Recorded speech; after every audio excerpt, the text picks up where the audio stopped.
Nasib tragis dialami Desi Erianti, warga Kecamatan Kuranji, Kota Padang. Desi meninggal dunia setelah ditolak mendapatkan penanganan di IGD RSUD Dr. Rasidin Padang, Sumatera Barat.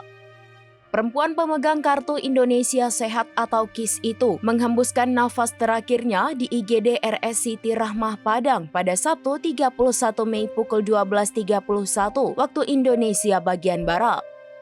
Desi sempat mengalami sesak nafas pada Jumat malam 30 Mei dan dibawa ke RSUD Dr. Rasidin. Namun pihak rumah sakit menyatakan kondisi Desi tidak memenuhi kriteria kegawat daruratan karena tensinya normal. Ia pun diminta pindah ke pelayanan umum sementara kartu KIS-nya tidak bisa digunakan. Karena keterbatasan biaya, keluarga membawa Desi pulang menggunakan ojek. Keesokan harinya kondisinya memburuk hingga akhirnya dilarikan ke RS Siti Rahmah. Sayangnya Desi dinyatakan meninggal dunia setelah sempat ditangani di RS Siti Rahmah. Menanggapi kasus ini, dokter jaga malam RSUD Dr. Rasidin, Dr. Pipit menyatakan bahwa pihaknya telah mengikuti prosedur operasional standar dalam menangani pasien.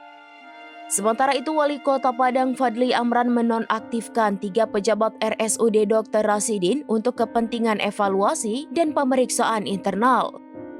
Ketiga pejabat tersebut adalah Direktur RSUD Dr. Rasidin, Dr. Desi Susanti, serta Kepala Bidang Pelayanan dan Keperawatan dan 2 kepala seksi terkait.